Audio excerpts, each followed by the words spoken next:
أهلا بيكم يا دكاترة. بنكمل مع بعض الكورس المقدم من فهمان أكاديمي Your Way to Pharmacy.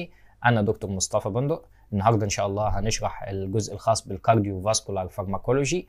يهمني تبقى طالع من السيشن دي حافظ المواد الفعالة كويس، حافظ الكاتيجوريز بتاع المواد الفعالة، كل مادة فعالة دي بتتحط تحت الكاتيجوري إيه بالظبط، عشان بس أما نخش في السيشن اللي بعد كده اللي هي هيشرحها إن شاء الله دكتور علي، والتعامل بقى في السوق مع المرضى، والتعامل مع الأدوية ومع الاسماء التجاريه، تبقى فاهم انت ميكانيزم الدواء شغال ازاي، الادفيرس افكتس بتاعته بيتاخد في انهي حاجه بالظبط، ينفع للحامل ولا ما ينفعش للحامل. كل الحاجات دي ان شاء الله هتبقى عارفها في السيشن دي. فلازم بعد السيشن دي تبقى حافظ الماده الفعاله كويس، وفاهم كويس هي شغاله ازاي وايه وممكن تعمل سايد افكت ايه، عشان تخش على السيشن اللي بعد كده واقف على رجلك وفاهم كويس الدنيا فيها ايه. فاحنا هنبدا مع بعض كده الجزء الخاص بالكارديو فاسكولار فارماكولوجي، شويه ادويه، شويه امراض سهله وبسيطه. يعني احنا ناخد هنت عن كل مرض، مش هناخد يعني كل مرض باستفاضه. احنا مش بنشرح بطنه، مش بنشرح انترنال ميديسن، لا، انا بشرح الباثولوجي او الباثوفيسيولوجي بتاع المرض عشان اعرفك المرض ده حصل ازاي. بالتالي انا هتعامل معاه بالدواء ازاي، لان انا مش عارف الدواء بيشتغل ازاي الا اذا كنت عارف المرض نفسه جه من فين. فنركز مع بعض كده ويلا بينا نبدأ مع بعض.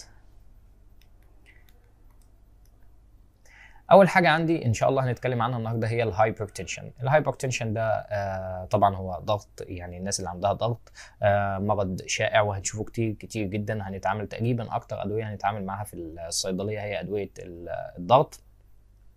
فلازم ابقى فاهم كويس كل دواء ده انا بديه في الانديكيشن انهي بالظبط، وايه الجايد لاينز اللي هنتكلم عنها دلوقتي. بس ابقى فاهم الاول المرض ده حصل ازاي. فيعني ايه اصلا هايبرتنشن؟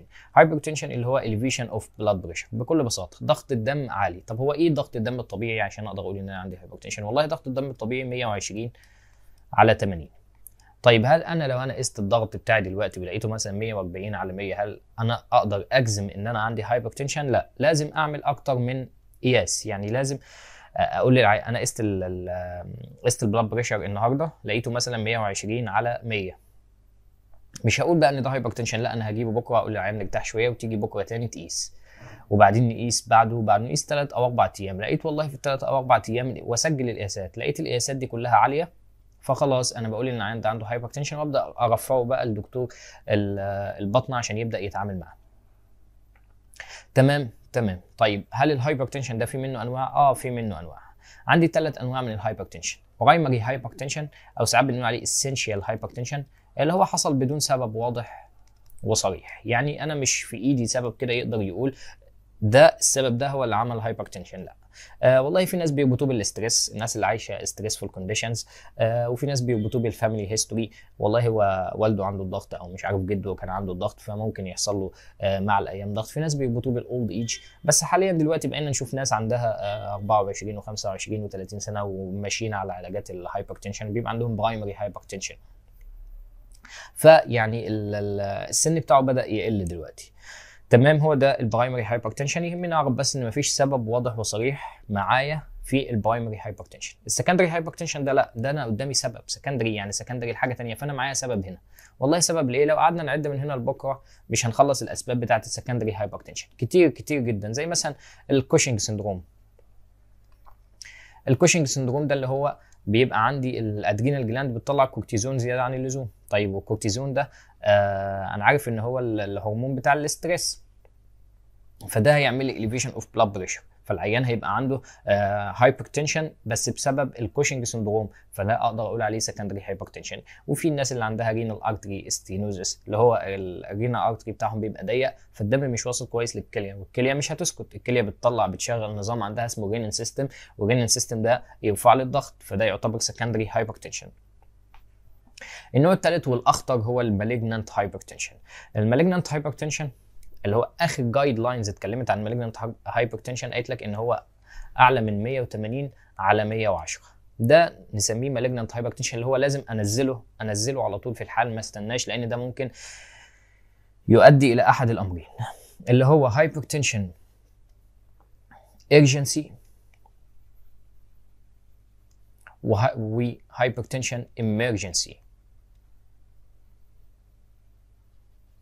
طب ايه الفرق بين الاثنين؟ والله الفرق بين الاثنين ان العيان الضغط بتاعه اعلى، الاثنين العيان الضغط بتاعه اعلى من 110، بس الارجنسي ما حصلوش مشاكل، يعني ما حصلوش اعضائه الداخليه ما باظتش، حتى بنسميها نو اند اورجان دامج، ما حصلوش اند اورجان دامج. انما الامرجنسي حصل له اند اورجان دامج، بدا يحصل له مثلا نزيف في المخ، بدا يحصل له اعضائه ما عادتش مستحمله، لان انت اعضائك لو انت البلاد بريشر بتاعك بعد الشر عليك طبعا، لو عيان البلاد بريشر بتاعه فضل عالي كده 180، اعضائه مش هتستحمل ويحصل له اند اورجان دامج، دي اللي بنسميها هايبرتنشن امرجنسي.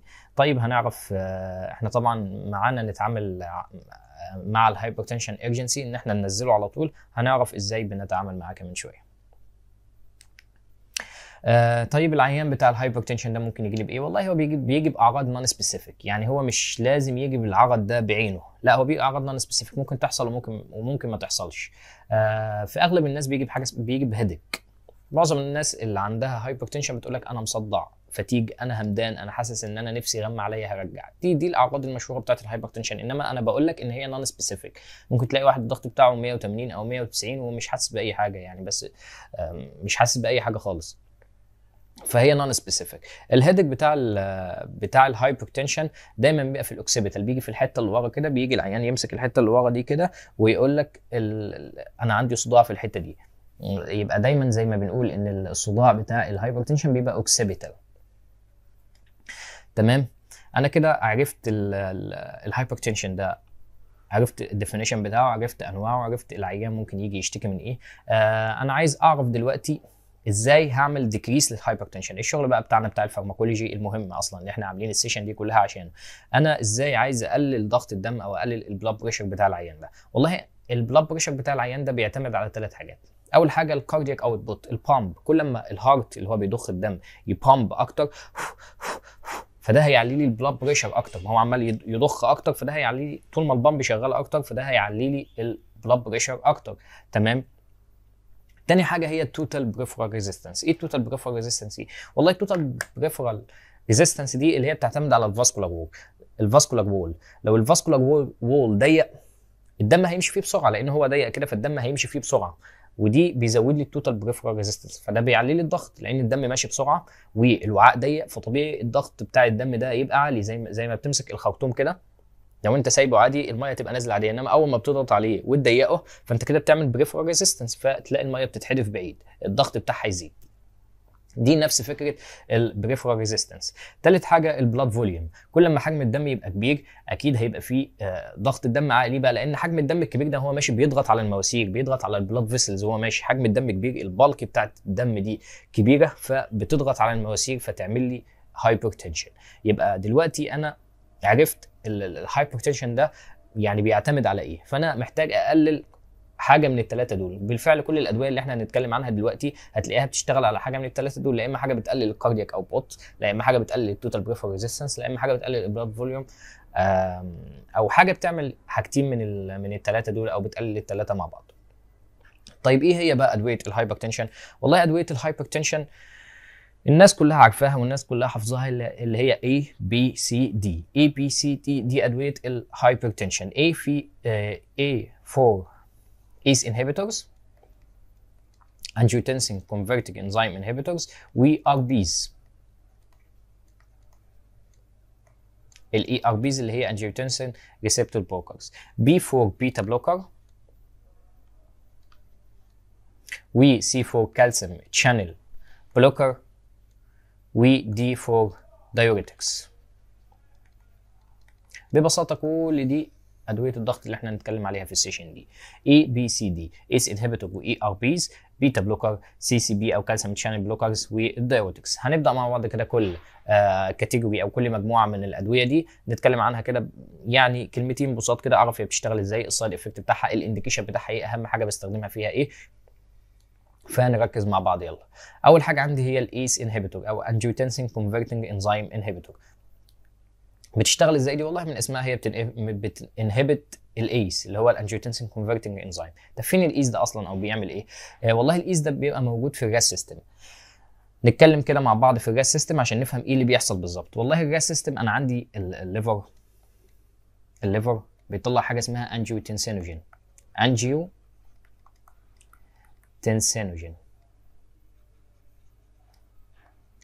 الانجيوتنسينوجين ده بفعل الرينين ده اللي هو بيطلع من الكدني، من الكلاوي بتاعتي بتطلع رينين، تحوله لانجيوتنسين 1.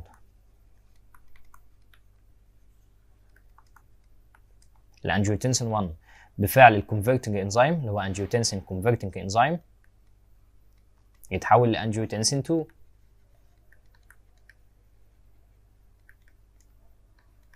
الانجيوتنسين 2 ده هيروح يعمل حاجتين، يعمل لي فازو كونستريكشن، بيعمل فازو كونستريكشن فهو كده بيزود التوتال بريفرال ريزيستنس، بيعلي لي البلاد بريشر، وبيروح يشغل الالدوستيرون سيستم. الالدوستيرون سيستم ده بيعمل سولت اند ووتر ريتنشن.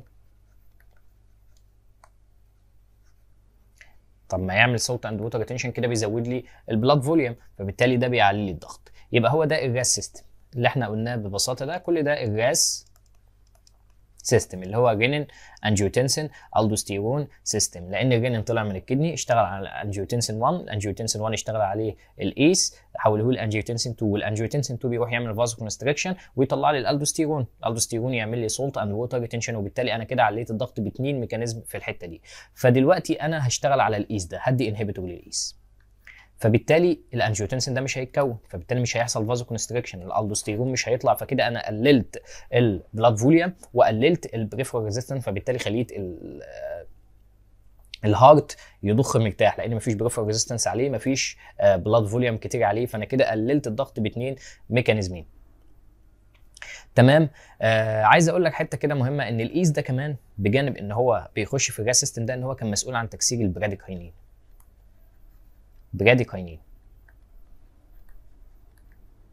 فكان بيكسر البراديكاينين ده، كنا بنكسره بالايس، فدلوقتي انا وقفت الايس فيحصل لي accumulation اوف براديكاينين. الاكيوميوليشن اوف براديكاينين ده بيروح يتجمع في اللانج ويعمل لي دراي كاف، وده اشهر سايد افكت للايس انهبيتور. وانا عرفت هو جه منين، عشان في الغالب اي عيان او معظم العيانين اللي بياخدوا ايس انهبيتور بيجي لهم دراي كاف، وبالتالي والدراي كاف دي مش بتقف ومش بتستجيب لاي دواء، فبنضطر ان احنا نشفت بقى على الكاتيجوري اللي بعد كده اللي هي انجيوتنسين ريسبتور بلوكر. تمام. الانديكيشن بتاعته طبعا الهايبرتنشن، وبنستخدمها في الهارت فيلير، لان هو الهارت فيلير ده البامب مش البامب بتاعي اللي هو الهارت مش قادر يضخ كويس او عنده قصور، في مشكله فيه. طيب ما انا لما اقلل له البريفرال ريزيستنس واقلل له البلاد فوليوم عليه، فبالتالي هخليه يشتغل كويس وهدي له فرصه ان هو يشتغل كويس. عشان كده بنستخدمه كمان في الهارت فيلير. السايد افكت زي ما قلنا الدراي كاف، طبعا ده اهم سايد افكت لازم تتكلم عنه، لان في عيان كتير، يعني مثلا في عيان بيجي يقول لك انا خدت كل ادويه الكحه يا دكتور ومش جايب معايا نتيجه، خدت مش عارف توسيفان، خدت كوديلا، كل الحاجات القويه دي ومش جايبه معايا نتيجه خالص، وعندي كحه ناشفه مش قادر اعيش منها.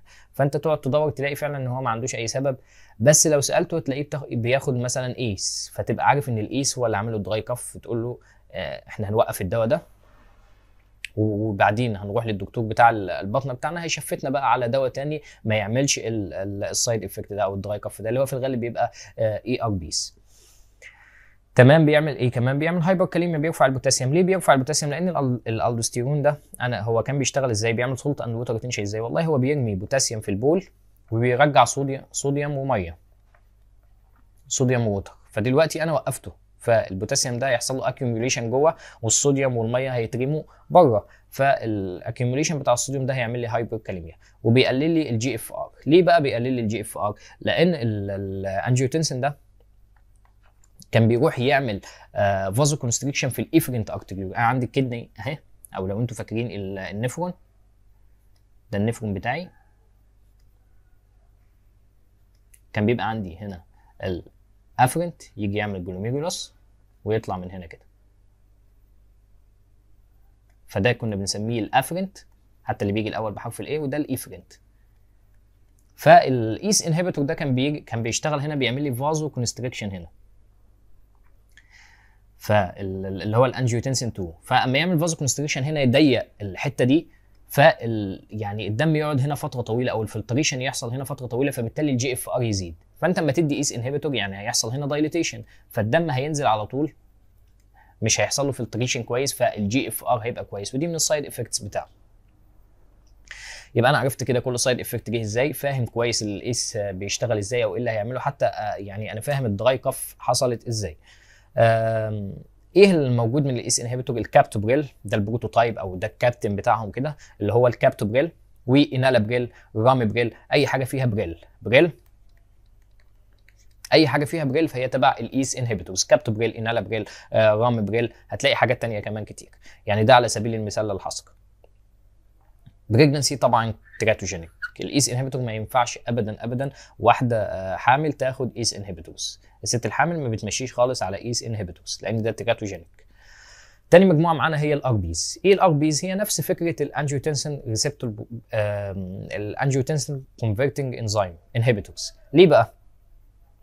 لان هي دلوقتي الانجيوتنسين 2 ده كان بيروح يشتغل على ريسبتورز عشان يعمل لي الفازو كونستريكشن ويشغل الالدوستيرون، فانا قفلت الريسبتور ده، فبالتالي عملت نفس الايفكت بتاع الايس ما عدا حاجه واحده بس، بتاع الايس انهبيتور ما عدا حاجه واحده بس، ان انا ما عملتش اكيوميوليشن اوف براديكاينين، لان الايس زي ما هو شغال فهيروح يكسر البراديكاينين، فبالتالي انا ما خدتش الدراي كف. وعشان كده زي ما قلت لك من شويه الدنيا بدات تجمع اهي، ان العيان اللي بيمشي على ار بيز ويجي له دراي كف بنشفته، اللي بيمشي على ايس انهبيتور ويجي له دراي كف بنشفته على ار بيز، لان الار بيز مش هتعمل لي اكيوميوليشن اوف براديكاينين، فبالتالي مش هيحصل دراي كف.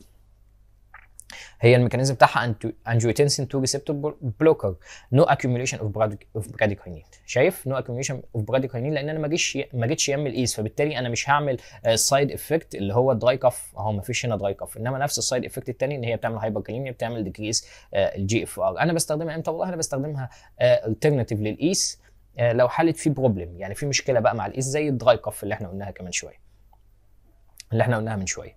ايه الاسماء التجاريه بتاعتها؟ اي حاجه فيها زارتان، لوزارتان، كاندي زارتان، فالزارتان، اي حاجه زارتان هي تبع الاي ار بيز. بريجنسي تراتوجينيك زيها زي الايس انهبيتورز.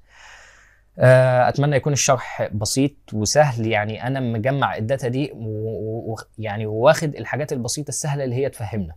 طبعا لو في اي حاجه مش مفهومه هتتواصل معايا، هنحاول ان شاء الله يعني اشرح لك باستفاضه اكتر، نحاول نفهم المعلومه اكتر. بس يعني انا شايف ان شاء الله ان اللي انا مجمعه ده واللي انا كاتبه ده هيكون كافي وبسيط ان احنا نفهم الادويه، الميكانيزمات بتاعتها، الدنيا دي، بحيث ان احنا نجمع الدنيا في اقل وقت ممكن، لان انا عارف ان ده اصلا زي كراش كورس كده، انا مش بديك الف ب من اولى كليه، لا انت بالفعل راجل دكتور واخد عندك بيزك كويس وعندك باك جراوند كويسه، فانا جاست ان انا بجمع لك بس المعلومات وبديك المعلومه المفيده الكويسه اللي انت هتستخدمها. طبعا لو انت محتاج اي حاجه، اي معلومه زياده، اي حاجه تسالني فيها مفيش مشكله. ثالث كاتيجوري معانا هو البيتا بلوكر. البيتا بلوكر بلوك بيتا ريسبتور اون هارت. انا عارف ان البيتا ريسبتورز دي في منها نوعين، بيتا 1 وبيتا 2. البيتا 1 ده بيبقى موجود على الهارت، والبيتا 2 ده موجود في البرونكاي. البيتا 2 في البرونكاي وظيفته ان هو بيعمل برونكو دايليتيشن، بيوسع لي البرونكس، لان ده اصلا سمباثيتك، يعني البيتا ده تبع السمباثيتك سيستم، فانا لما بشغل السمباثيتك سيستم محتاج ان انا، لان ده بتاع الفايت والفلايت، فانا طبعا وانا بتخانق او انا بحارب محتاج ان القصبه الهوائيه بتاعتي تبقى واسعه عشان تاكوموديت مور اير والهواء يدخل كويس واعرف اتنفس كويس، فده بيعمل لي فازو، بيعمل لي برونكو دايليتيشن. وعلى الهارت بتشغل لي الهارت اكتر، بتزود لي الهارت ريت وتشغله لي اكتر لان محتاج ابامب مور بلاد. فدلوقتي انا هدي بيتا بلوكر. طيب انا لما ادي بيتا بلوكر انا كده بقلل الكاردياك اوتبوت، ليه؟ لان انا هقفل الريسبتور اللي هو البيتا الموجود على القلب، فبالتالي هقلل البروبرتيز بتاع القلب، هقلل الكاردياك اوتبوت، هقلل الهارت ريت، وكل ده هيقلل لي الضغط، لان زي ما قلنا ان الضغط بيتناسب مع الكاردياك اوتبوت، كل ما الهارت يضرب اسرع ويضرب اقوى فده بيعمل لي اليفيشن للبلاد بريشر. فدلوقتي انا هعمل عكس اللي انا قلته ده. بلوك بيتا ريسبتور، اوكي. انواعها بقى، والله البيتا بلوكر دي من اهم الادويه الموجوده في الصيدليه لان لها انواع كتير ولها استخدامات كتير. فالنوع الاول عندي هو سيلكتيف بيروح ينشن على البيتا ريسبتور الموجود في الهارت، فبالتالي انا مش هاخد السايد افكت، لان انا لما اقفل البيتا ريسبتور الموجود في في البرونكاي فانا كده بعمل فازو برونكو كونستريكشن. لا انا مش عايز السايد افكت ده، فانا عملت شويه حاجات كده سيلكتيف تروح بس تنشل على الهارت، تشتغل على الهارت، تقفل لي البيتا ريسبتور اللي هي على الهارت بس. وطبعا مفيش حاجه سيلكتيف 100% ومفيش حاجه دقيقه 100%، الحاجات دي كلها ممكن تلوش وتروح برضه تعمل لي برونكو كونستريكشن، مفيش مشكله. سيلكتيف زي اتينولول، بيزوبرولول، ميتوبرولول، ازمولول. والله ازمولول ده اصلا بتاع الامرجنسي، يعني مش هنشوفه في الصيدليه الازمولول ده. ده بتاع الامرجنسي، بيتاخد كده بالاي في انفيوجن في المستشفيات. نون سيلكتيف بقى يعني حاجات بتشتغل على كله، اللي هي البروبرانولول، ده اول حاجه طلعت اصلا في البيتا بلوكر، والتايمولول. عايز اقول لك على حاجه كده يعني ايه حلمنتشيه كده، لو انت عايز تعرف الاسم الفعالي ده، هو كلهم اخرهم لول، عيله لول كلهم اخرهم لول. طيب انت عايز تعرف الاسم ده هل هو سيلكتيف ولا نون سيلكتيف؟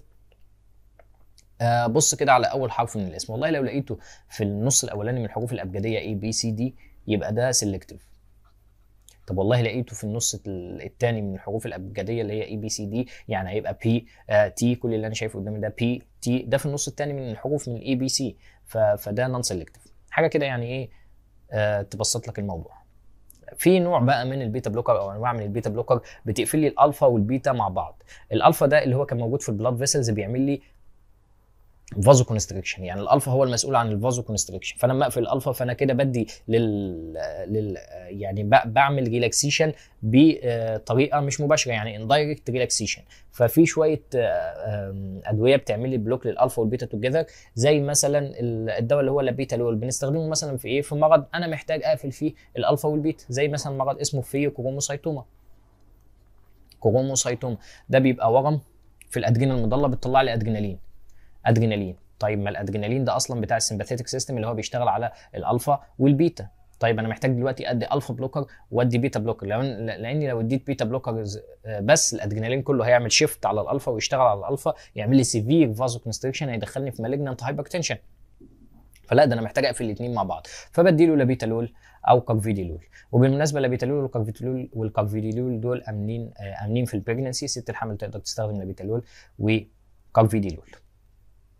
السايد افكت هي دايما السايد افكت شغاله مع النون سيلكتيف، بس انا بقول لك ده مش قران، مفيش حد يقدر يعمل حاجه سيلكتيف 100%، فبالتالي السيلكتيف ممكن يجي معاه شويه سايد افكت من دي، انما هي مينلي مع النون سيلكتيف اللي هي بتروح تلوش وتشتغل على حاجات ثانيه. طبعا برونكو سبازم اللي احنا قلناه، لان هي هتروح تقفل البيتا اللي هي موجوده في البرونكاي، هتعمل لي برونكو كونستريكشن او برونكو سبازم. سيديشن بتنيم شويه، لان في بيتا ريسبتور موجوده في السي ان اس، اول ما بنقفلها بتنيم شويه او بتهمد العيان شويه، وده السبب اللي يمكن بنستخدم فيه البروبرانولول.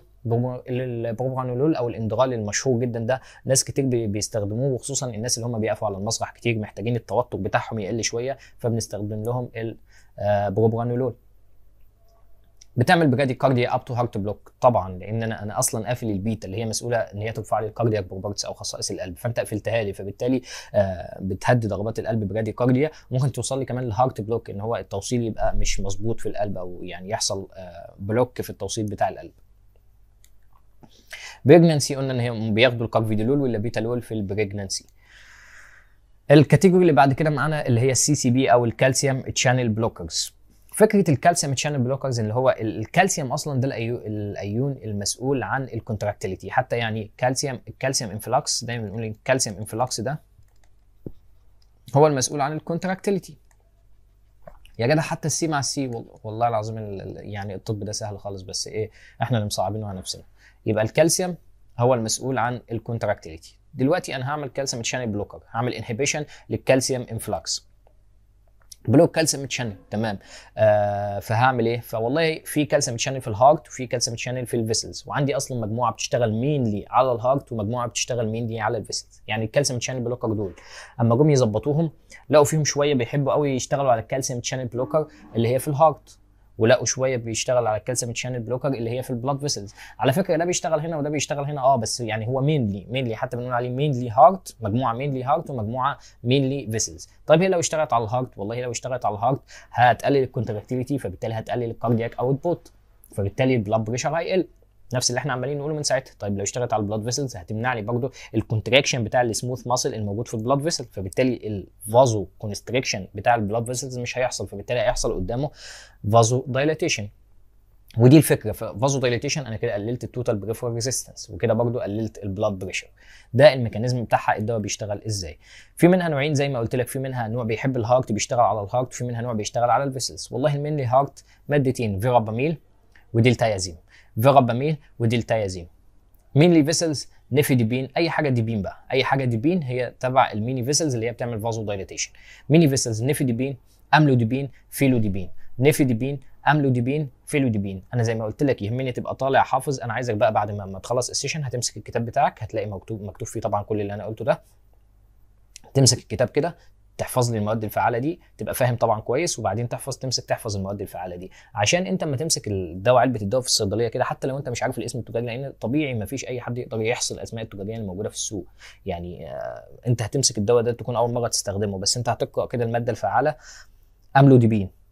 ده املوديبين ده كالسيوم تشانل بلوكر، فانا ابقى عارف ان الدواء ده كالسيوم تشانل بلوكر، لان انا بقول لك اهو انت مش هتقدر تحصي كل الاسماء التجاريه اللي انت هتعرف المشروع وهتبقى راجل خبره وكل حاجه ان شاء الله بعد الكورس ده، بس تبقى عارف اهم حاجه المواد الفعاله، تبقى عارف ان عيله الديبين دي اللي هي كالسيوم تشانل بلوكر، انا هشوف الاسم كده هبقى عارف ان ده كالسيوم تشانل بلوكر.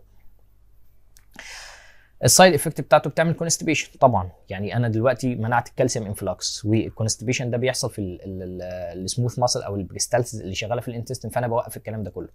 بتحصل فلاشنج عشان الفازو دايليتيشن، اديما برضو عشان الفازو دايليتيشن، براديكارديا اب تو هارت بلوك، لان انا برضو بمنع كله بيدور حوالين الكالسيوم، فانا بمنع الكالسيوم انفلوكس ان هو يخش جوه الكاردياك ماسل، فاكيد هعمل براديكارديا، اخلي القلب بطيء، وممكن توصل معايا الهارت بلوك. وفي هنا ان بي انا عايز اقول لك عليها ان الميني فيسلز جروب دي ممكن نستخدمها في حاجه اسمها رينودز فينومينا. ليه؟ عارفين الناس اللي هم ايديهم بتورم في الشتاء في البرد كده، تلاقي مجموعه من اصحابك اكيد كلنا شفناها، ايديهم بتزرق وتورم ويبقوا مش قادرين كده، بتوجعهم وبتاكلهم، ودي اسمها رينودز فينومينا. طيب ايه المشكله؟ والله المشكله ان البرد او الكولد ده، التعرض للبرد بيعمل فازو كونستريكشن في البلاد فيسلز الطرفيه الموجوده في الحته دي، فالدم يبقى مش واصل كويس للتيشو، هو ده اللي بيعمل الاعراض اللي احنا بنشوفها دي. طيب انا ممكن اديله ايه؟ والله انا ممكن اديله شويه حاجات تعمل لي فازو دايليتيشن. طب ما انا اصلا عندي شويه مجموعه كده، شويه ادويه كده من الكالسيوم تشانل بلوكر بيعملوا اصلا مينلي فيسلز، يعني هم بيروحوا يشتغلوا على الفيسل. طب ايه رايك كمان اديه شويه الادويه اللي شغاله على الفيسلز دي، هتروح تعمل لي فازو دايليتيشن في الصوابع اللي انا مش عايزها دي. عشان كده هو بيقول لك اهو المينلي فيسلز جروب كان بي يوزد تو تريت رينودز فينومينون. يعني ما تستغربش اما تلاقي مثلا اما تبقى واقف في الصيدليه وتلاقي الدكتور اللي جنبك بيوصف اي اسم من الاسماء دي اللي هي مينلي فيسلز، يديها للنيفيديبين زي العدلات مثلا او الايبيلات، دي ادويه مشهوره في الكالسيوم تشانل بلوكر، تلاقيه بيديها لواحد عنده رينودز فينومينون. تمام. بعد كده الكاتيجوري اللي بعد كده معانا هو الدايوريتكس. الدايوريتكس يعني مدرات البول. مدرات البول. طيب مدرات البول دي يعني انا هنزل ميه كتير في البول، فبالتالي هقلل البلاد فوليوم، فبالتالي هخف الضغط على المواسير البلاد فيسلز، فبالتالي البلاد بريشر بتاعي هيقل. طيب الدايوريتكس دي انواع او كاتيجوريز، مجموعات كده من الدايوريتكس، كل واحده على حسب المكان اللي بتشتغل فيه. والله عندي لوب دايوريتكس، ثيازايد دايوريتكس، وعندي حاجه اسمها بوتاسيوم سبيرنج دايوريتكس اللي هي بوتاسيوم سبيرنج دايوريتكس. انا عايز نخش على السلايد اللي بعد كده اوريك بس الدايوريتكس، كل دايوريتكس بيشتغل ازاي. اول واحد عندي اللي هو اللوب دايوريتك، انا مش هتكلم عن المانيتول، مش هتكلم عن الاسيتازولاميد، هتكلم عن اللوب دايوريتك، الثيازايد دايوريتك، البوتاسيوم سبيرنج دايوريتكس. الاول انا عايز اعرف ايه اللي قدامي ده. والله اللي قدامي ده اللي هو النفرون. النفرون ده اللي هو موجود في الكليه بتاعتي الواحده بيبقى فيها حوالي 1,000,000 نفرون، وكل نفرون بيعمل الوظيفه اللي قدامنا دي. انا عندي الدم بيجي هنا كده في الافرنت، يدخل يتفلتر هنا، يحصل له فلتريشن، وبعدين يطلع من الناحيه الثانيه والميه تدخل هنا. الميه اللي بتدخل هنا طبيعي انا اصلا بفلتر في اليوم حوالي 36 لتر، فانا اكيد مش هفقد يعني الكم الكبير ده كله. يعني لو فقدت الكم الكبير ده كله هموت، انا اصلا مفيش جوايا 36 لتر. فكل الميه اللي بيحصل لها فلتريشن بيحصل لها ري ابزوربشن تاني، ومعظم الميه بيحصل لها ري ابزوربشن في الجزء اللي فوق ده اللي هو بروكسيمال كونفوليوتد تيبيول. بروكسيمال كونفوليوتد تيوبيول ده الجزء اللي بيحصل فيه معظم الري ابزوربشن اوف ووتر. اوكي. بعد كده بنخش على اللوب اوف هنلي. الميه بتنزل كده وبعدين تطلع في اللوب في الاسندنج لمب، ده الديسندنج لمب وده الاسندنج لمب، وبعدين تخش على الديستال كونفوليوتد تيبيول، وبعدين نخش منها على الكولكتنج داكت. وكل حته من دول بيحصل فيها شويه ري ابزوربشن اوف ووتر، لكن المعظم اللي انا قلت لك عليه بيحصل في البروكسيمال كونفوليوتد تيبيول، وده انا مش هشتغل عليه، انا مش هلعب فيه، لان ده بيحصل فيه ري ابزوربشن لكميه كبيره اللي انا جسمي محتاجها. لا انا هنزل بس كميه صغيرين، انا جاست هشتغل على ال 30% اللي بينزلوا بعد البروكسيمال كونفوليوتد تيوبول. انا قلت 70% بيحصل لهم ري ابزوربشن في البروكسيمال، انما بعد كده بينزل ال 30% الباقيين دول اللي انا هبدا اشتغل عليهم بالكاتيجوريز اللي معايا اللي هي الدايوريتكس. اول حاجه معانا اللي هي اللوب دايوريتكس، ومن اسمها بتشتغل على اللوب اوف هنلي. بتعمل ايه؟ والله هي بتنهبت الصوديوم بوتاسيوم كلورايد كو ترانسبورتر. انا عندي هنا في ترانسبورت بيعمل ري ابزوربشن للصوديوم والكلورايد والبوتاسيوم، وبالتالي بالاسموزس الاثنين يسحبوا قدام الثلاثه دول، يسحبوا معاهم ميه من هنا، لان الحته دي بيرميبل تو ووتر، الحته دي بيرميبل تو سولتس. فانا اما اسحب من هنا السولتس الميه هتتسحب من هنا. حتى الحته الكلام ده بنسميه كاونتر كارنت ميكانيزم. كاونتر كارنت ميكانيزم يعني ايه الكلام ده؟ يعني كاونتر كارنت يعني عشان الاثنين ماشيين عكس بعض، الميه طالعه هنا في الاسندنج لمب ونازله في الديسندنج لمب، وهم ماشيين كده، انا برمي سولت والميه تيجي كده، انا برمي سولت والميه تيجي كده، فعشان كده سميناه الكاونتر كارنت ميكانيزم. اللوب دايوريتك بتمنع بقى الكاونتر كارنت ميكانيزم ده، وعشان كده هي سترونج دايوريتكس. يعني انا اصلا في كميه كبيره جدا من الميه بيحصل لها ري ابزوربشن في اللوب اوف هنلي ده، وعشان كده بنسميها سترونج دايوريتكس. يعني دي بنعملها في الغالب للامرجنسي اللوب دايوريتكس دي، لان هي سترونج دايوريتكس ممكن تعملي هايبوتنشن، تنزل لي كميه كبيره من الدم، فالعيان يحصل له ريباوند هايبوتنشن بعد ما كان عنده هايبوتنشن. انا نزلت له البلاد بريشر مره واحده، نزلت له كميه البلاد فوليوم مره واحده، فحصل له هايبوتنشن، وعشان كده دي يعني في الغالب بنعينها للامرجنسي. طيب انا عرفت كده اللوب دايوريتكس بتشتغل ازاي. بعد كده حاجه اسمها ثيازايد دايوريتكس، عيله اسمها ثيازايد. بتشتغل ايه؟ الثيازايد دي بتشتغل على الديستال كونفوليوتد تيبيول اللي هي رقم 4 دي، بتشتغل على الحته دي اللي هي الديستال كونفوليوتد تيبيول. بتعمل ايه؟ والله بتنهبت الصوديوم والكلورايد، فبالتالي برضه مش هيحصل لي ابزوربشن اوف ووتر. بس مفيش هنا كاونتر كارنت ميكانيزم، هي كان ده بيطلع كده، دول السولت بيترموا هنا وبياخدوا معاهم ميه، فانا عملت انهبيشن للسولت ده، ري ابزوربشن اوف سولت، فبالتالي حصل انهبيشن للري ابزوربشن اوف ووتر، فبالتالي معظم الميه هتنزل هنا. وهي دي الثيازايد دايوريتك، ودي يعني هاديه شويه، ضعيفه شويه، مش سترونج ولا حاجه، فبالتالي انا بستخدمها عادي. ده انا ممكن ابدا مع عيان الهايبرتنشن اللي هو لسه بيبدا يعني بحاجه بسيطه خالص زي الثيازايد دايوريتكس. معظم الناس دلوقتي بتبدا بحاجه اسمها ناتريليكس مثلا. الناتريليكس ده اندوبامايد، ماده فعاله تبع الثيازايد زي ما هناخده كمان شويه، فدي كويسه ممكن استخدمها في عادي في الكنترول اوف هايبرتنشن، مش محتاج ان انا استخدمها في الامرجنسي ولا حاجه. بعد كده دخلنا على الكولكتنج داكت. الكولكتنج داكت دي بيشتغل عليها الالدوستيرون. عارف ان الالدوستيرون بيشتغل على الكولكتنج داكت، كان بيعمل ايه؟ كان بيرمي بوتاسيوم ويرجع معاه صوديوم. فانا هعمل ايه في الدايوريتكس ده؟ والله انا هوقف شغل الالدوستيرون ده. رقم 5 اهو اللي هو بوتاسيوم سبيننج دايوريتك، بيشتغل في الحته دي. بيعمل ايه؟ بياخد المفروض الالدوستيرون زي ما قلت لك، الالدوستيرون كان بيشتغل هنا، كان يرمي كالسيوم ويرجع صوديوم ووتر. لا ده انا هنا هعمل العكس بقى. البوتاسيوم سبيرنج دايوريتكس دي هتعمل ايه؟ هتروح تسحب الكالسيوم، يعني هي هتوقف الميكانيزم ده، فهتروح تسحب الكالسيوم والهيدروجين كده، وترمي الصوديوم هنا اهو والووتر، والصوديوم هيسحب معاه ووتر، عكس الاكشن بتاع الالدوستيرون. وعشان كده سميناها بوتاسيوم سبيرنج دايوريتكس، يعني شويه الدايوريتكس اللي بيحافظوا لي على الكالسيوم، لان هي مش بترمي الكالسيوم، هي مش بترمي، لا بالعكس، ده هي بتاخد الكالسيوم لجوه، فده ممكن تعمل لي شويه هايبوكاليميا. طب ايه رايك في شويه حاجات بتعمل هايبوكاليميا اهي؟ هايبوكاليميا بتمنع ري ابزوربشن اوف كالسيوم، بتوقف الكلام ده كله، فبالتالي ترمي لي الكالسيوم، تعمل لي هايبوكاليميا. ودي بتعمل هايبوكاليميا في ايه؟ رايك كده لو عملنا لهم كومباينيشن مع بعض؟ ده انا كده زي الفل، ده انا كده السايد افكت ده تلاشيته. عملت كومباينيشن يبقى نص الحبايه بوتاسيوم سبيرنج ونص الحبايه ثيازايد مثلا، او لوب دايوريتك. وفي حاجات كتير كده موجوده في السوق، زي مثلا دواء اسمه الدكتازايد، ده الدكتون اللي هو سبايرونولاكتون مع السيازايد. فانا بالتالي كده حاجه بتعمل هايبوكاليميا وحاجه بتعمل هايبوكاليميا دخلتهم في بعض، فانا لغيت السايد افكت ده. يبقى انا قدامي النفرون كده ببساطه، عرفت كل لوب بيشتغل يعني كل دايوريتك بيشتغل ازاي. تعالوا بقى نرجع للسلايد بتاعتنا ونشوف اللوب دايوريتك الميكانيزم بتاعه ان هو بينهبت الصوديوم كالسيوم كلورايد كو ترانسبورتر ان اسندنج ليمب اوف لوب اوف هنلي، فبالتالي بيمنع الكاونتر كارنت ميكانيزم زي ما قلنا، بيقفل الكاونتر كارنت ميكانيزم، وعشان كده قلنا ان دي سترونج دايوريتكس. تمام. لها شويه مشاكل، والله هي ممكن تعمل توكسيستي على الاير، ونيفروتوكسيك، تعمل لي هايبوجليسيميا، هايبرليبيديميا، هايبريوريسيميا، هايبوناتريميا، وهايبوكاليميا. ايه الكلام ده بقى؟ والله هي بتعمل هايبرجليسيميا وهايبرليبيديميا والحاجات الهايبر دي كلها لان انا برمي ميه. الحاجات دي كانت متدوبه في الميه او في البلاد فوليوم اللي في الجسم، دلوقتي انا رميت ميه فتركيز الميه قليل، فالحاجات دي تركيزها علي، يعني هي الحاجات نفسها ما عليتش. ممكن الحاجات دي كلها يحصل لها تزيد في الدم، هايبرجليسيميا، هايبرليبيديميا، هايبرجليسيميا. طب ليه هايبوناتريميا؟ عشان زي ما قلنا هي بتمنع الري ابزوربشن اوف صوديوم والكالسيوم والكلورايد، فانا برمي صوديوم، برمي صوديوم بوتاسيوم كلورايد، فانا برمي صوديوم وبرمي بوتاسيوم، فهي تعمل لي هايبوناتريميا وهايبوكاليميا. وعشان كده قلنا لك انا ممكن اعمل لها كومباينيشن مع البوتاسيوم سبرينج دايوريتك، فبالتالي ابقى استفدت جدا من الافكت ده.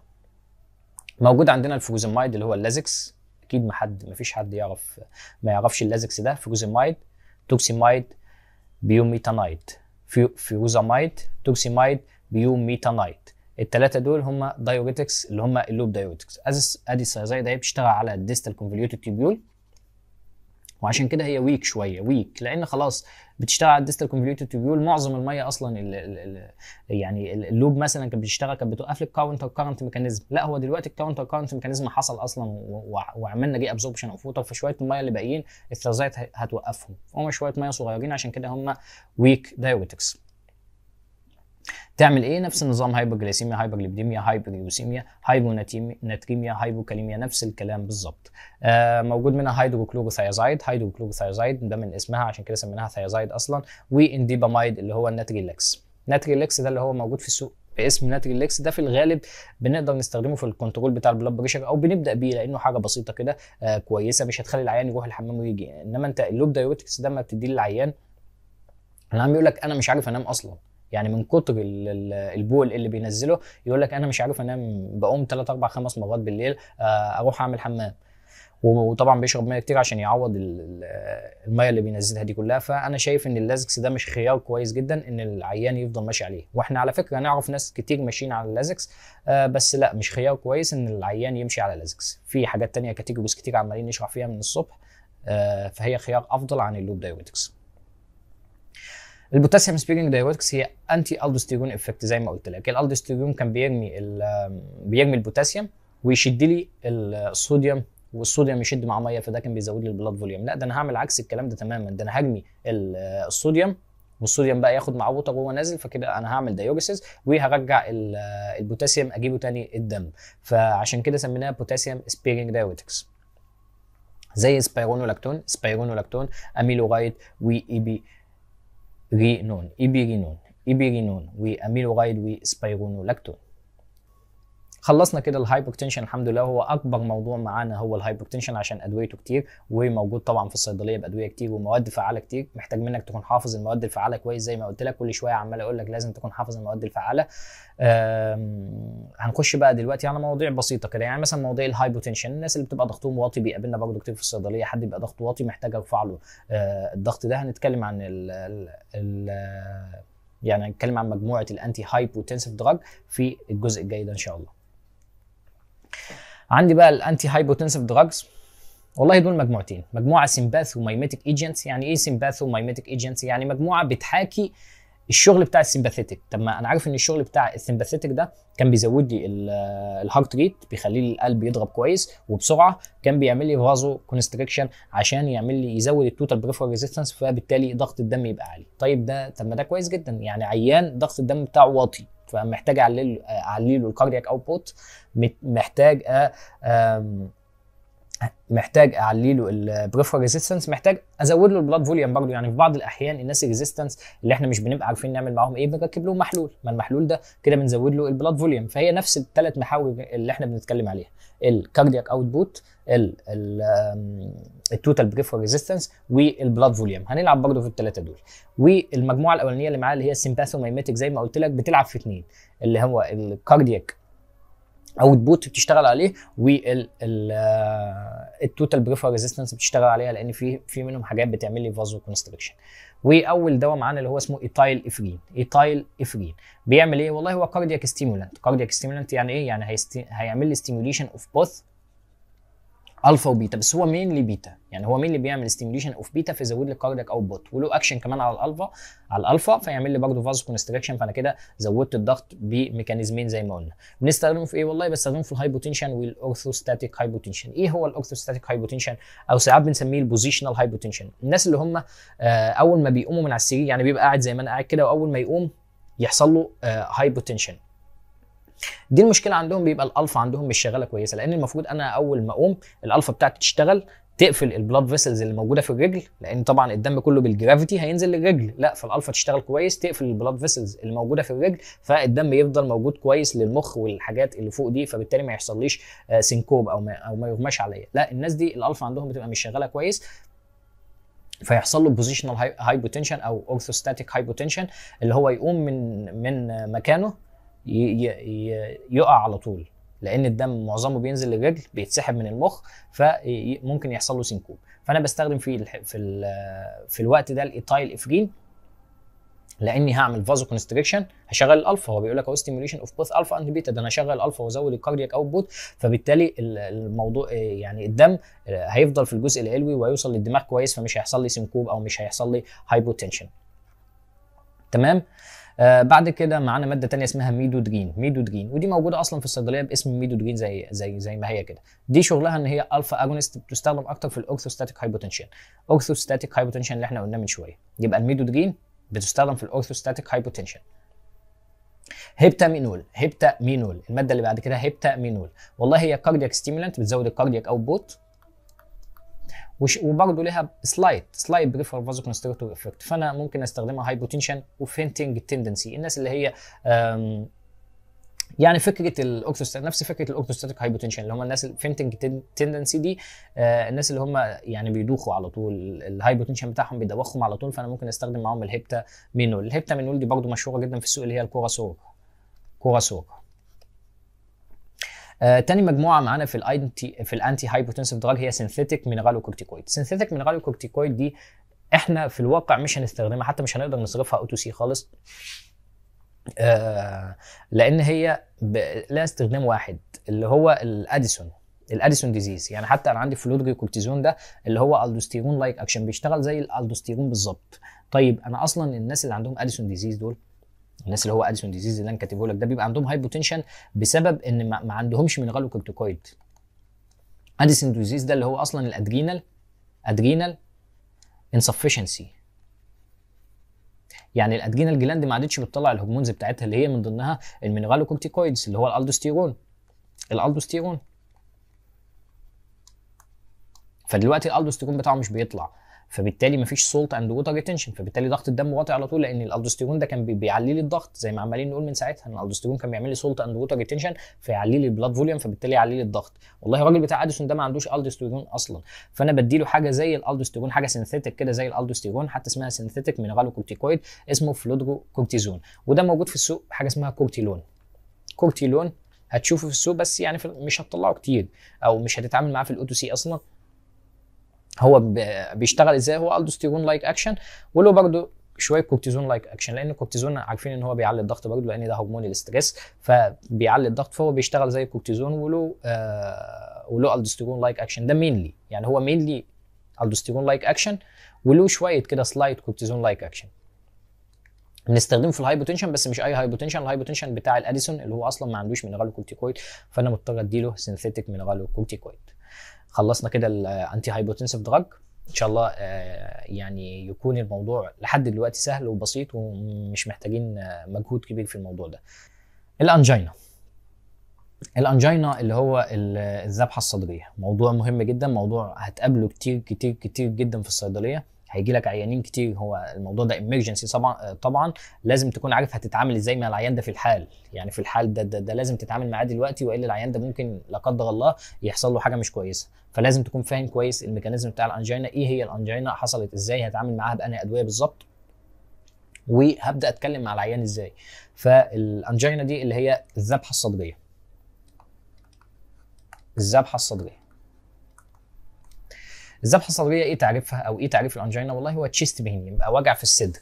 ايه بسبب ايه السبب بتاعه ده؟ والله كاردياك اسكيميا، الهارت، عضله القلب اللي هي شغاله على طول دي، اللي هي شرقانه اصلا للاكسجين، مش واصل لها اكسجين كويس، مش واصل لها دم كويس، فبالتالي مش واصل لها اكسجين كويس. بسبب ايه؟ بسبب مثلا واحد عنده ديابيتس، فالديابيتس ده عامل له اثيروسكلوروزيس، عامل له تصلب في الشرايين، الشرايين بتاعته ضيقه، والشرايين اصلا بتاع القلب دي ضيقه جدا، اللي هي الكوروناري ارتريز او الشرايين التاجيه، فبالتالي مش واصل لها دم كويس، فدخلنا في حاجه اسمها كاردياك اسكيميا. كاردياك اسكيميا دي تعمل لي سيفير تشيست بين. خصائصه ايه التشيست بين ده؟ والله هو ريليفد باي ريست وسبلينجوال نايتريتس، دايما بيجي مع المجهود، ودايما اول ما بديله سبلينجوال نايتريتس زي ما هناخدها كمان شويه النايتريتس دي، الموضوع بيتحسن والدنيا بتتحسن شويه. يبقى عشان اقول ان الالم ده هو الم انجينا لازم يكون ريليفد باي ريست وسبلينجوال نايتريتس. والله العيان ده هيرتاح شويه، الانجينا بتاعته هتروح، العيان ده هديله سبلينجوال نايتريتس برضه التشيست بين بتاعه هيروح. طيب الكلينيكال بيكتشر بتاعته ايه؟ والله الكلينيكال بيكتشر بتاعه هو ديفيوز تشيست بين، هو ما فيش اي حاجه غير تشيست بين. العيان بيبقى جاي زي ما انت شايف كده الصوره اللي قدامك دي اسمها اصلا بوزيتيف ليفاين ساين. يعني ايه بوزيتيف ليفاين ساين؟ العيان بيجي حاطط ايديه على صدره كده، ويجي يقول لك الحقني يا دكتور، الحقني يا دكتور. وكلمه الحقني يا دكتور دي على فكره مش من فراغ، يعني هو بيقول لك ديفيوز تشيست بين، دايما البين ده بيبقى مسمع في الليفت شولدر والليفت ارم، يعني الالم بيبقى مسمع في الناحيه الشمال دي كلها with انجور انيماي. يعني ايه انجور انيماي؟ هي دي الحته بتاعت الحقني يا دكتور بقى، هو بيحس ان هو روحه بتطلع، الشعور بالموت. انجور انيماي يعني الشعور بالموت، يعني هو بيحس ان الالم ده مخلي روحه هتطلع خلاص، الم سخيف جدا يعني ربنا ما يكتبه على حد. فهو بيجي يقول لك الحقني يا دكتور انا روحي بتطلع. هتساله طبعا تلاقي الالم ده مسمع في الناحيه دي وفي الناحيه دي، فخلاص ده تيبيكال تشيست بين اللي هو الانجينا. ولازم تكون جنتل كده وانت بتتعامل مع عيان، ما تبقاش يعني ايه، ما تبقاش غشيم. يعني احكي لكم موقف حصل معايا. كنت انا من حوالي 4 سنين كده بقى، كنت عديم الخبره لسه وما اعرفش اي حاجه، فجات لي ست فاضله عندها حوالي 55 سنه بالتيبيكال تشيست بين ده، هي داخله حاطه ايديها على صدرها والحقني يا دكتور انا روحي بتطلع. فقلت لها يعني قلت لها صدر كتفك وجعك؟ قالت لي اه. طيب مسمع لحد هنا؟ قالت لي ايوه. فخلاص انا عرفت ان ده تيبيكال تشيست بين، فقلت لها ده لازم تطلعي على المستشفى حالا، ده انت عندك ذبحه. خبطتها في وشها كده، انت عندك ذبحه. قالت لي ذبحه؟ يا لهوي، لسه ما كملتش وقامت جايه نازله على الارض. يعني هي من الصدمه اصلا، ما هو انت دلوقتي بتزود لها اصلا الاستريس، يعني المفروض ان القلب مش واصل له دم كويس، فالمفروض هي تهدى كده، فانت صدمتها كده عندك ذبحه، فانت زودت لها الاستريس، القلب بدا يضرب اكتر، وهو اصلا محتاج يعني محتاج اكسجين كويس، فانت زودت الطين بله خالص. فقامت قايله يا لهوي ولسه ما كملتش وقامت جايه واقعه. طبعا انا مش عارف اعمل ايه، والدنيا الناس اتلمت بقى والست واقعه، وعلى ما جت الاسعاف يعني الحمد لله جت الاسعاف وخدوها وبقت كويسه، واطمنا عليها بعد كده وبقت كويسه. بس يعني انا عايزك تبقى جنتل كده وانت بتتعامل مع العيان. انت ممكن تقول في الموقف ده احنا محتاجين بس نروح المستشفى بعد ما تتعامل على فكره بالسبلينجوال نايتريتس. يعني ما تقولش ما تسيبش العيان يمشي كده، امال يعني احنا دورنا ايه؟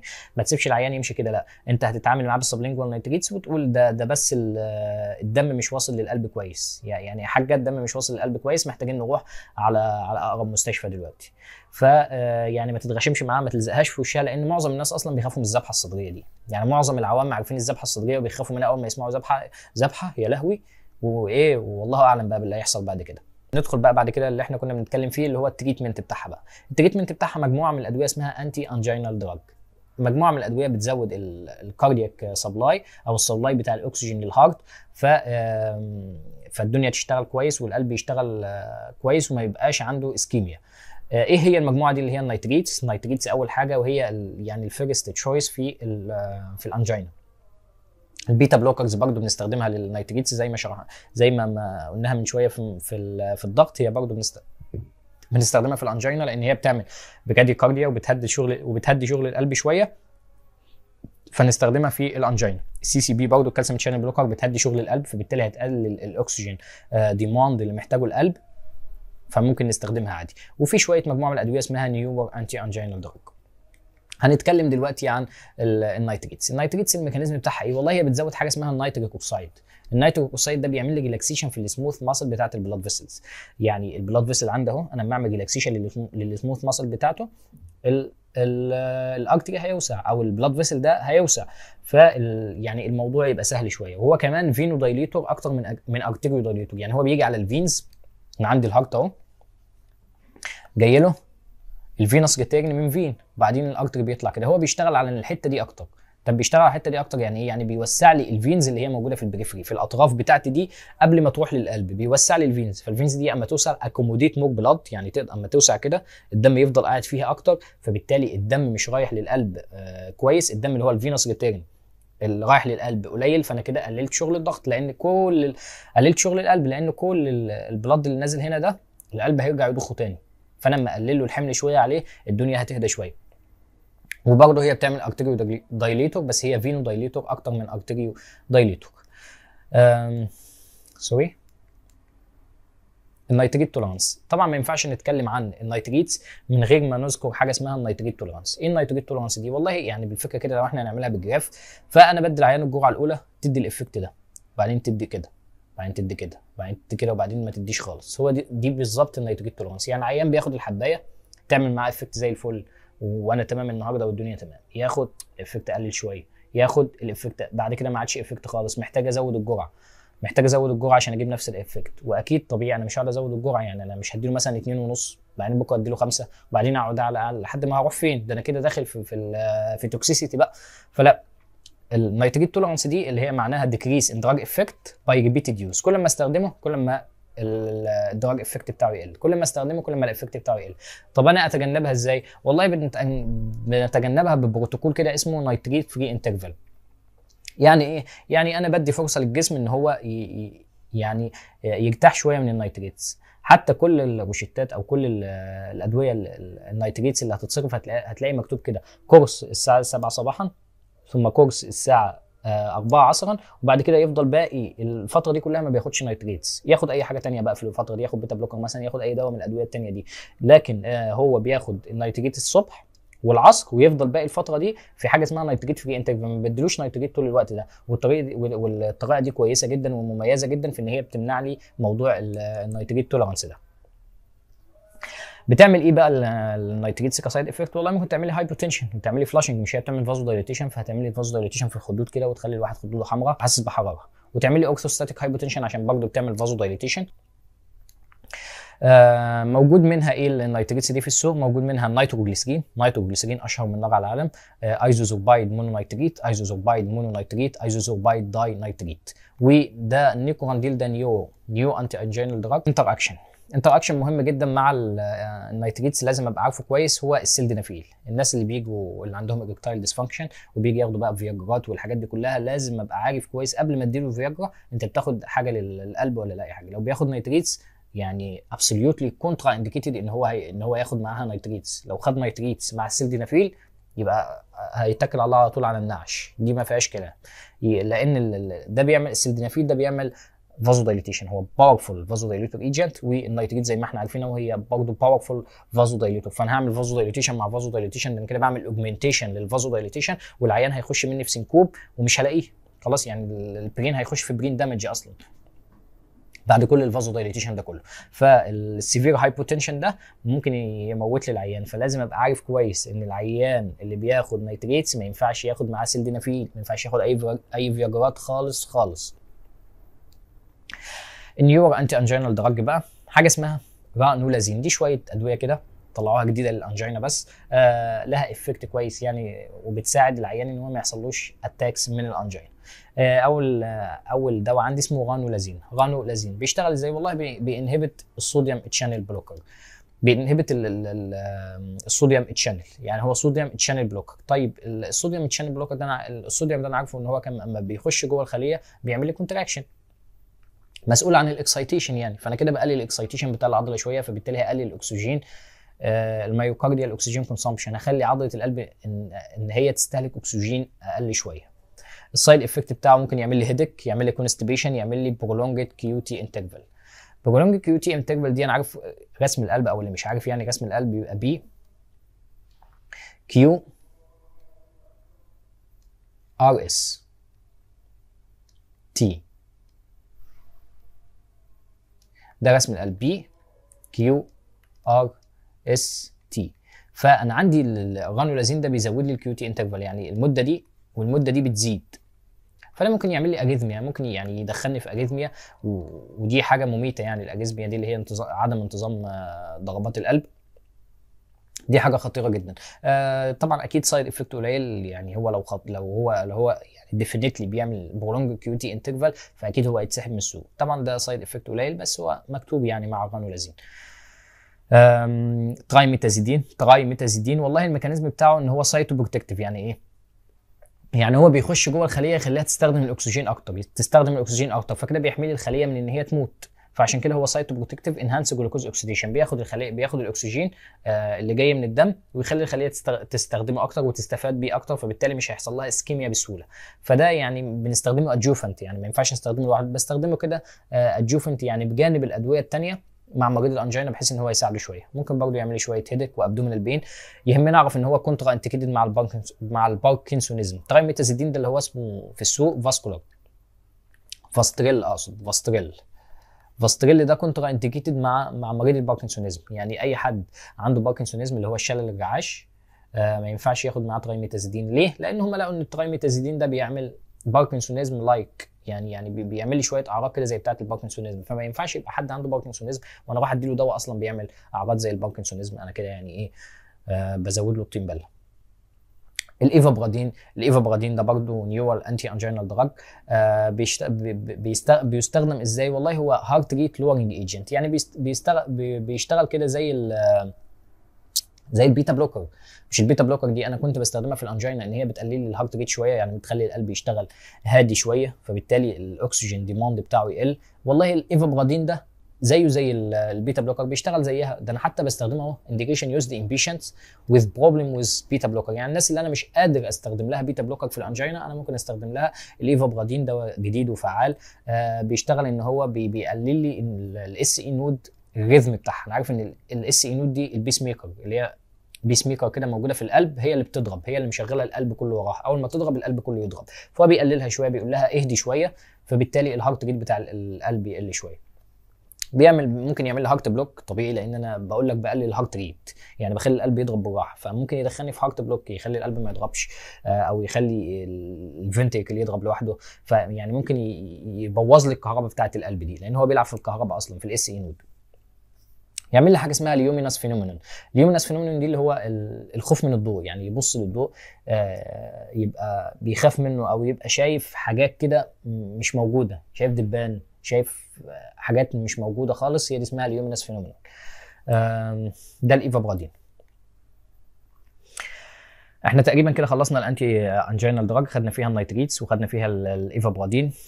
عارف ان الحصه النهارده ممكن تكون طويله شويه، ممكن تكون فيها اسماء تجاريه كتير، ممكن يكون فيها ميكانيزمات كتير، بس يعني عايزك تضغط على نفسك كده وتحاول تذاكر وايه. ويعني انا كاتب لك هنا هو لو ان الناس كلما استصعبوا امرا تركوه ما قام للناس دنيا ولا دين.